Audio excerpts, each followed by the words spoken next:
Let's talk about how we find partial derivatives in multivariable calculus. One of the things that's really nice about multivariable calculus is that oftentimes we analyze functions and find their derivatives with just using one variable at a time. And there are times we want to put everything together and give an overall rate of change, but for the most part, we began by analyzing something just one variable at a time. So I've defined a function as f of xy equals 7x squared times y cubed. Sometimes you may see a function like this written as like a z equals, like this, z equals. Much like in single variable calculus, we would write y equals f of x. So this is z equals. Now, when you see this, f with this kind of sub x, this is the partial derivative with respect to x. And in single variable calculus, you often use something with f prime or y prime. That's called Euler's notation. This is Euler's notation for a partial derivative of a multivariable function with respect to x only.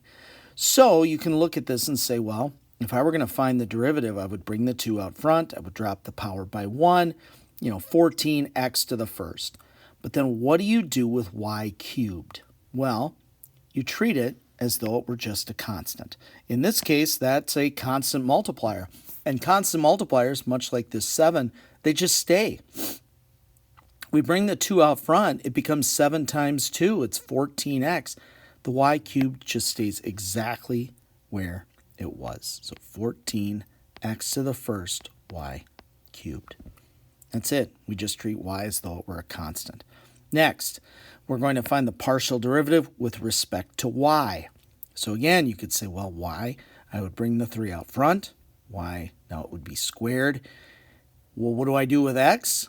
If you treat it as a constant, it's just a multiplier. It would just stay right here as x squared.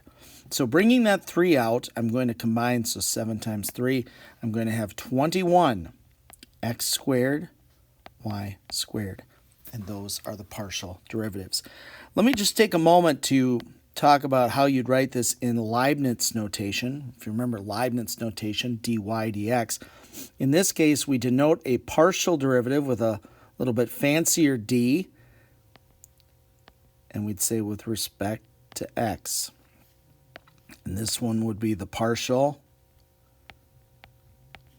with respect to y. Let's do a couple more examples.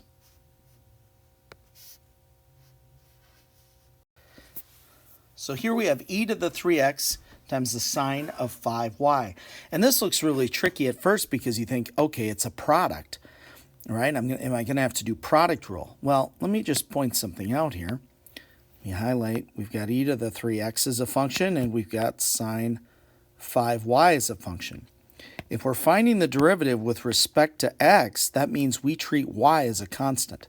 If y is a constant, then 5y is a constant. And the sine of 5y is a constant. And this entire thing is just a constant multiplier that just gets left to keep multiplying our derivative. So we simply find the derivative of this e to the 3x, which of course using chain rule is 3e to the 3x, and I'll just leave that sine of 5y alone. Well, now if we're going to find it with respect to y, well, that means that x is a constant, so 3x is a constant, and e to the 3x is a constant, so this entire thing is just going to be left as a multiplier. Now, of course, this derivative, we're going to have the cosine of 5y times 5 with our chain rule. So it will be 5 e to the 3x, all those constant multipliers out front, cosine of 5y. One more. As you're proceeding through these partial derivatives, one thing to just be really careful of is adding and subtracting. And here's what I mean. Let's say you were going to find the partial with respect to just x. And you started here by saying, okay, I can see it's 3x to the fourth. X is my variable. Bring that 4 down. I've got 12x cubed.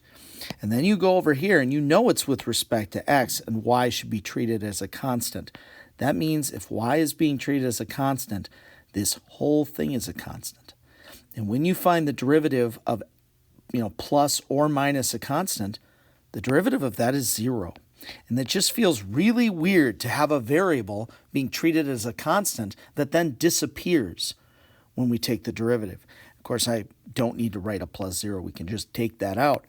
But be very careful with that. Constants being multiplied or divided, very different than added or subtracted. So doing this with respect to y, of course, we know this is going to be 6y squared. But this part, it's so hard for people to wrap their brain around the fact that the derivative of this is just 0 because it's a whole constant being added. So it is just 6y squared. Be very careful. Those are the most common mistakes I see. This, it again looks like, it's going to be quotient rule. But you can do some rearranging on this. For example, you could write this as x plus 3 multiplied by 1 over y squared minus 5, like that. And you could attempt to do this without using quotient rule. But here's the thing. I'm going to use quotient rule on this one, and I will show you why. It does some good work in showing how to be careful or when to be careful in doing this. But I just want to point out that if we're doing this with respect to x, we really could just say, okay, well, this is a thing I'm worried about, and this right here, this would all be a constant. If y is a constant or treated as a constant, y squared minus 5, 1 over, this whole thing is a constant. The derivative of this is 1. So it's 1, and that's it. But let me show you quotient rule. I would do low times the derivative of the numerator minus high times the derivative of the denominator. Now, if this whole thing is a constant squared minus 5 constant, the derivative of a constant is 0. Cross the line, square the low. This is 0. Of course, multiplying by 1 doesn't change anything.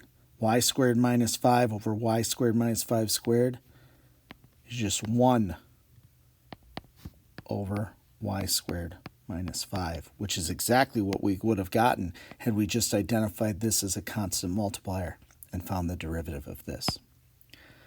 Okay, but it sometimes leads to maybe a little less chance for mistakes.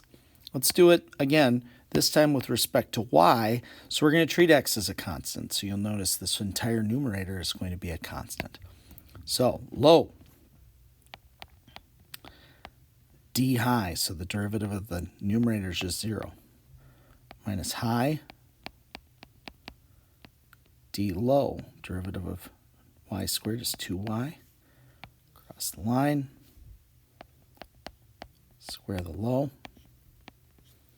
Of course, this will all just be 0.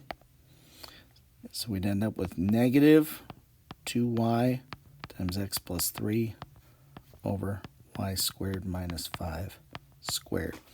Which, if we had done this, identifying that y was the variable, so we'd say, okay, well then this is a constant, so it just leaves here as a multiplier, which sure it does. And we identified this as like y squared minus 5 to the negative first. I could have done chain rule. I would have had that 2y get multiplied. So it would have come out the same. But sometimes I actually think doing quotient rule on a problem like this isn't a bad idea.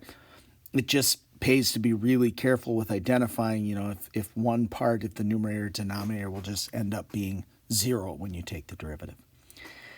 If this video helped you, please like and subscribe for more math help.